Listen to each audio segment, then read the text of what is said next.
বিয়ের পূর্বে একজন মুসলিম যুবকের কোন কোন আমল ও প্রস্তুতি গ্রহণ করা উচিত? আমি যেহেতু জেনারেল শিক্ষার ছাত্র, সেক্ষেত্রে কিভাবে সহজ ও সঠিক উপায় ইসলাম সম্পর্কে গভীর জ্ঞান অর্জন করতে পারি? বিয়ের আগে একজন মুসলিম যুবক প্রস্তুতি হিসাবে যে সমস্ত কাজগুলো করবেন তার মধ্যে সবচেয়ে বড় প্রস্তুতি হলো নিজেকে পবিত্র রাখবেন। নিজের চরিত্রকে ফুলের মতো পবিত্র রাখার চেষ্টা করবেন। চরিত্রে কোনো কালিমা লাগতে দিবেন না। কোনো হারাম রিলেশন, হারাম সম্পর্ক, অবৈধ সম্পর্ক, গুনাহের সম্পর্ক, এগুলো থেকে বাঁচাবার জন্য সংগ্রাম চালাতে হবে।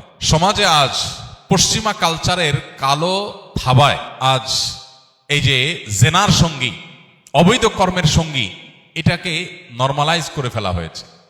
এখন বয়ফ্রেন্ড, গার্লফ্রেন্ড, বিএফ, জিএফ এগুলো বলতে লজ্জা পর্যন্ত হয় না। অর্থাৎ জিনিসটাকে স্বাভাবিক করে ফেলা হয়েছে সমাজে। এটা অত্যন্ত কূটকৌশলের অংশ, সূক্ষ্ম ষড়যন্ত্রের অংশ। আমাদেরকে এই অন্যায় থেকে বেঁচে থাকতে হবে যদি আমরা দাম্পত্য জীবনে সুখ শান্তি চাই, যদি আমরা আল্লাহ তাআলার প্রিয় পাত্র হতে চাই, যদি আমরা শয়তানের আক্রমণ থেকে বাঁচতে চাই।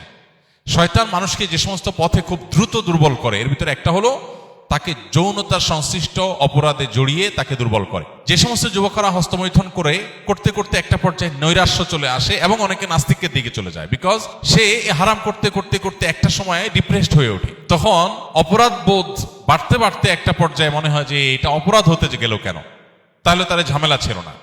অনেক সময় আশাহত হয়ে যায়, নৈরাশ হয়ে যায়, নিরাশ হয়ে যায়। এই নৈরাশ্য তাকে ঈমানহীনতার দিকে নিয়ে যায়। এই জন্য তরুণদের জন্য অনেক বড় চ্যালেঞ্জের বিষয় হলো আমার যৌবনকে কালিমা রাখতে দিব না। আপনার বিবাহের প্রস্তুতি হবে সেই কাজটা করা। যদি আপনি এটা সঠিকভাবে করতে পারেন যে আমার চরিত্রে কোনো কালিমা আমি লাগতে দিব না, এবং আপনি যেটা সাকসেস হন, ইনশাআল্লাহ আপনার জান্নাতের পথ অনেক ইজি হয়ে গেল। যুবকদের জন্য অনেক বেশি নফল রোজা, নফল আমল, নফল দান, সাদাকা এগুলো যতটা গুরুত্বপূর্ণ, এর চাইতে বহুগুণ বেশি গুরুত্বপূর্ণ হলো শুধু একটা জিনিস, সেটা হলো চরিত্রে কালিমা লাগতে না দেওয়া, নিজের চরিত্রকে হেফাজত করা। অনেক জটিল, অনেক কঠিন একটা বিষয় আজকের বাস্তবতা।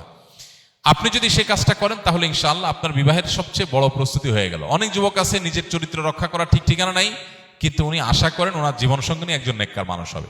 সারাদিন ইটিস পিটিস করবে, নানান অপকর্ম করে বেড়াবে, হারাম রিলেশন এবং মেয়েদের ছবি ভিডিও দেখে হারাম স্বাদ নিবে, আবার চিন্তা করবে, আশা করবে নিজের বউটা হবে একজন মহিলা মাদ্রাসার ভালো ছাত্রী।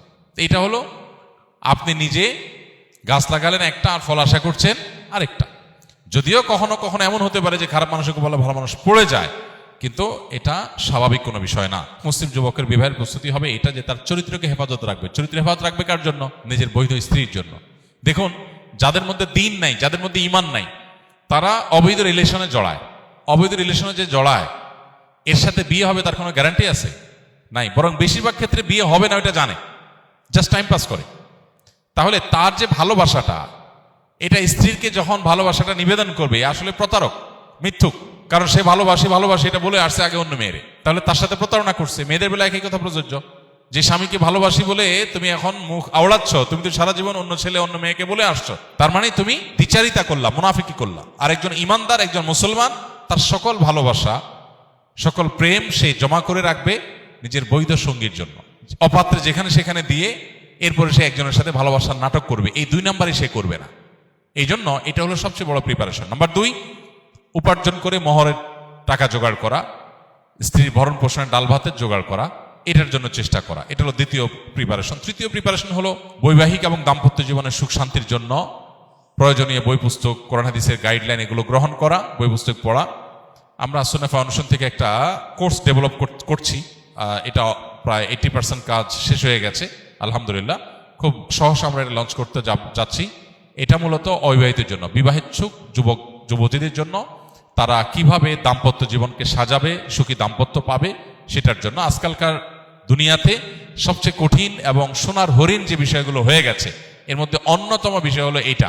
টাকা পয়সা কামাই অনেকেই করতে পারে, কিন্তু দাম্পত্য জীবনের, সাংসারিক জীবনে সুখী না। তো এই বিষয়ে কোরআন এবং হাদিসের আলোকে আমরা গাইডলাইন করার চেষ্টা করবো ইনশাআল্লাহ। এই ধরনের কোর্সগুলো অনেকগুলো অনলাইনে থেকে থাকতে পারে, সেগুলো আপনারা নিতে পারেন।